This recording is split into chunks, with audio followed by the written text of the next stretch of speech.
G'day and welcome to this week's Frybat Friday Beers and Tools with Andy.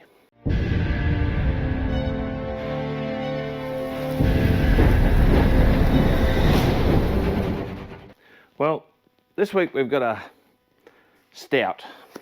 Now, those of you that know me or have been watching for a while know that I don't like stout a real lot. I don't mind it as a one-off, but you know, it's not a... It's very heavy to me, usually, stout. So this week we have one from Zytho Brewing, which we have reviewed a couple of their beers before. This is their Velvet Luxe Stout, 6% alcohol, which makes it a 1.8 standard drinks in a 370ml can. What does Zytho have to say about their stout?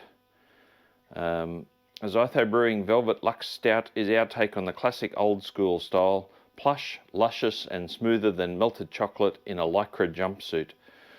Dim the light, kick your shoes off and sink in. Okie dokie. Happy Friday. Not a traditional stout, that's for sure. I actually quite like it. There's actually hints of coffee and sort of chocolatey. What else do they have to say about it? With aromas of coffee, dark chocolate and raisins. Raisins.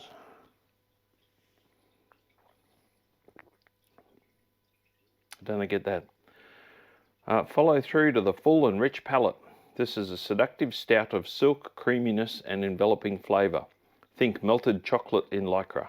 Take a sip and savour its delectability. Yeah, right. I think if you're a traditional stout drinker, you probably won't like this. It doesn't have that same heaviness that stout has, that thickness, that steak dinner in a can-ness. Look, it's not bad. I'm not exactly sure what you drink stout with.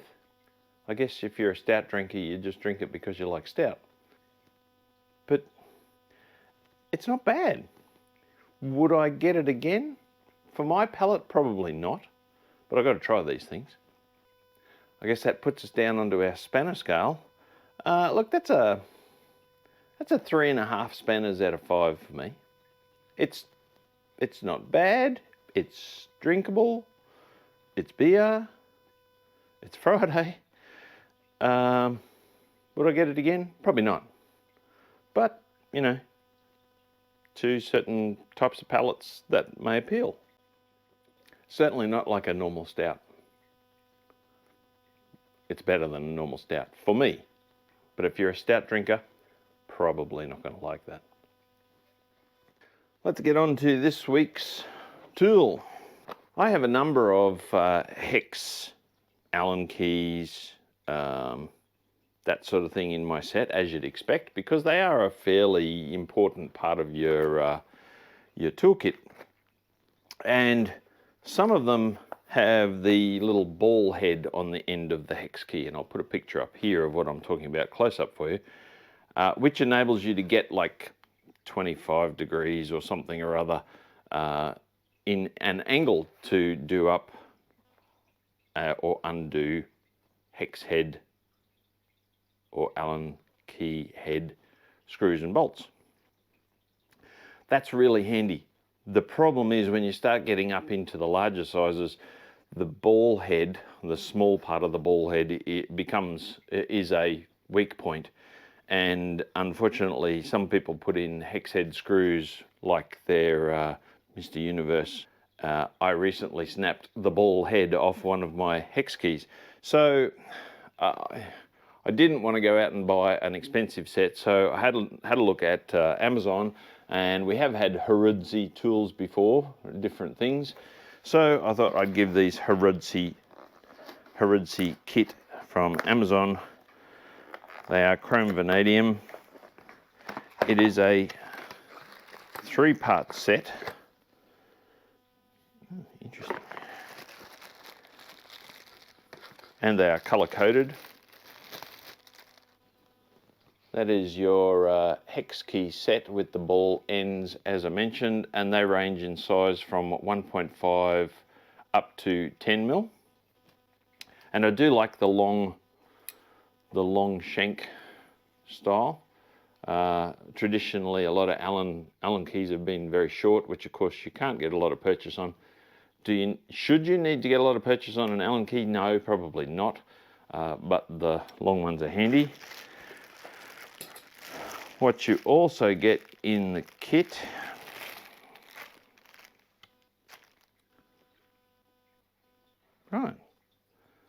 is another hex key set that doesn't have the ball end. I guess that's a good thing. Same size range, 1.5 mil up to 10 mil, color coded orange. Didn't realize that was in there. You also get an Imperial set in red. Freedom units for you Americans. Only place in the world that still uses Imperial measurements, but anyway, let's not get into that. And they range from 1/16 of an inch up to 3/8 of an inch. So that's that set, and they are ball end as well.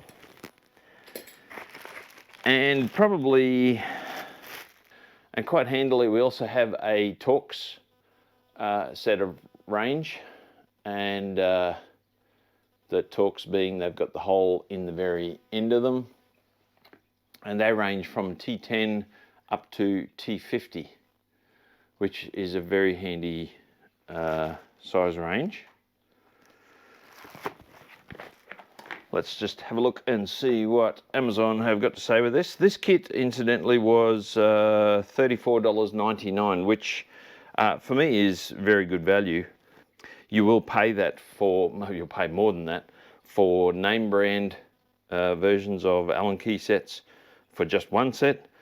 This has the set of 4, as I mentioned, for $34.99 delivered from Amazon, and I'll put a link in the description below if you're interested in buying one to add to your kit. Right, alloy steel, color coded, quickly find the right size thanks to the colorful wrenches, a textured slip resistant surface for easy grip even with oily and dirty hands, high quality chrome vanadium steel. The high quality steel will achieve a high degree of dimensional accuracy, durability and resistance of the hex wrenches. Ball end design, designed with a ball end to access socket cap screws up to a 25-degree entry angle, allowing easier to those hard to reach places. Tamper-proof design. Torx star keys, spelling mistakes in this are unbelievable, are designed with tamper-proof for multi-functions and reduces fatigue. L handle helps to loosen or tighten fasteners more quickly and easily, and as I mentioned, that's the longer shank does assist that. It does come with this in the kit, which I guess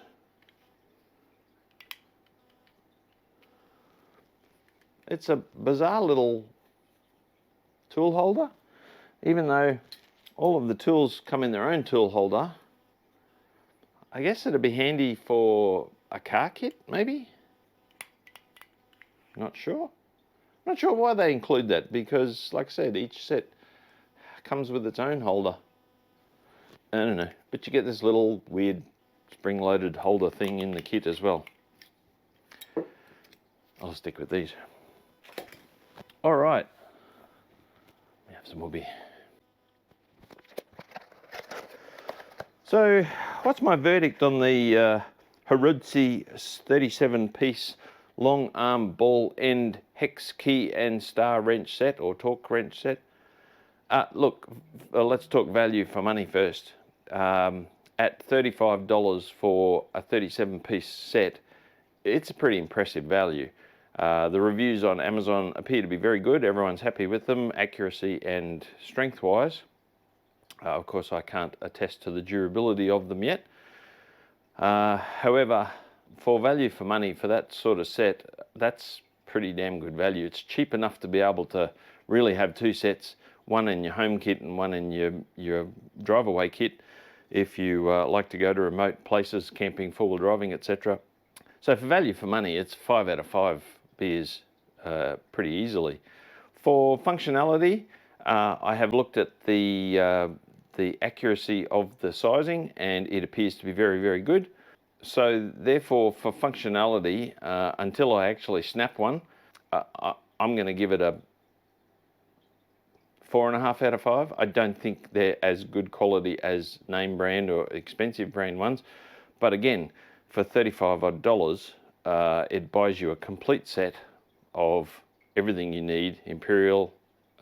Not really sure the value is in the 2 sets of metric, 1 ball end, 1 not ball end. Perhaps you could put 1 in your car kit, I don't know. It does seem to double up a little bit. The ball end is handy, but as I mentioned, the narrow neck of the ball is often a failure point, although these ones are much thicker in the neck, I noticed, than the other set that I had, which I did snap the ball off. Nothing worse than snapping a ball off. It's very painful. So look, for functionality, I'm going to give it a 4 out of 5 beers. I don't see any reason to not think that it won't do the job. Could you spend a hell of a lot more money and buy better quality? Most definitely you could, but I think this is pretty good. Okay, let's show you a little bit of what I've been doing in the last couple of weeks. I did miss last Friday, apologies for that. I'll show you what I've been up to.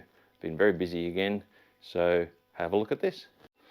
Okay, renovation work continues in the 1975 Tasmanian house. The bedroom, as I would have told you previously, was a really weird shape, and the clothing cupboard, I guess you'd call it, was along this back wall. Flashback.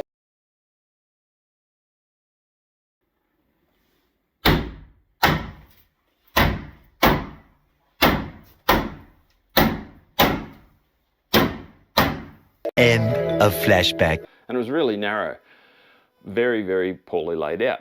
So as I've shown you previously, we redesigned the bedroom, put our clothing rack up along this wall. Flashback. End of flashback.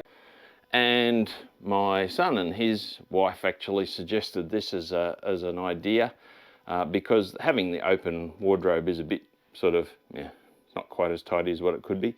So they said, why not build a false wall here, mount your telly in it, and then you can still got access around that end, access around this side, and that's the next big project, is the ensuite. I won't even show you in there at the moment. But this is what I've been building. So I built a stud wall, and a lot of the gyprock was sagging in the house because the glue has failed in the gyprock. So I have to go around re-gluing and re-screwing all of the gyprock roof sheets to get them nice and level and flat again, and so that they don't fall in, and have had a couple of little misdemeanors in the roof. Built this TV and soundbar niche out of MDF, and then basically centered it in the wall and built the rest of the wall frame around it. Had to thicken the wall from the usual 90mm size to encompass that niche, so that's why the wall's a little bit thicker. I'm just in the process of finish sheeting it, and I'm just in the process of mudding and taping joints, etc. Put a new power point down the bottom there, as is double power point up here, and the antenna outlet for the TV. And the TV will go on a bracket which angles slightly towards the bed, so that you can lie in bed and watch TV. That was probably very fast, sorry about that. And I'm also not going to do the traditional cornice, because I hate cornicing for starters, but I'm just going to do a, now what do they call it? What's the correct term? A square edge, just a square edge along there. So it's going to be taped and mudded across there. Traditionally, the room only had a single batten with a light fitting, of course, over it in the middle there. That's now going to be moved more to the new center of the room, and I've got a mini fan so we can get rid of that ugly thing on the wall. which is inefficient anyway. A mini fan for those 3 days of summer where it's warm enough to turn on a fan in Tasmania, and it has a light in it as well. And then of course, because the wardrobe side of things was now dark, being hidden from that light, especially at night, I put in a couple of LED downlights here, and just have to finish mudding up the screw heads, etc. Skirting boards won't go on yet because we are replacing the carpet in here because it's disgusting. But that'll be, I won't do the carpets until we've done the ensuite, because that would just be silly, because everything's got to, all the demolition work's got to come through here, so that would be silly wrecking new carpet. So that's what I've been working on. Anyway, that's it for this week. See you next week.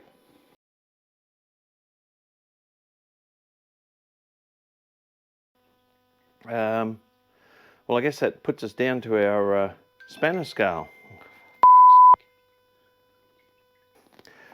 I recently, now, start this off. Where do I go from here? Like I do. Pardon me. That's it for Friday Beers and Tools. Let's show you a little bit of an update of what I've been doing in my non-GRAYZBILDZ. No, that's not even true.